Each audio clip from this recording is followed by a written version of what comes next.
Ang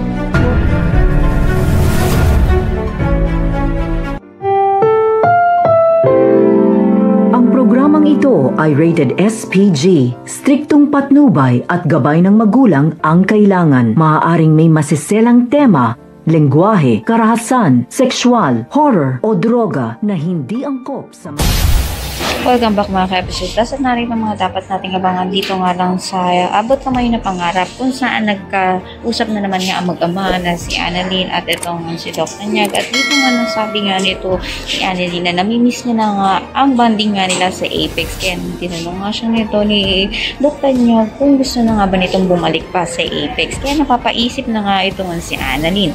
Sa kabilang banda naman nga ay nasabi na nga nito ni Doc Enriquez na si Annalyn nga ang ipapadala dito nga kay Doc Hiroshi, subalit hinarang nga ito ni Doc Benitez. Papalis na nga rin ito ang sina Justine at ang ama nga nito, kaya naman pinipigilan nga ito ni Giselle upang sa gayon makasama niya pa nga ito, at inaalok nga niya ito nga si Justine na sana nga raw ay manatili na lang ito sa Pilipinas at magtrabaho na nga lang sa Apex. Kaya naman pakatutukan nga natin kung pipiliin nga ba nito ni Justine na makasama ang kanyang ina.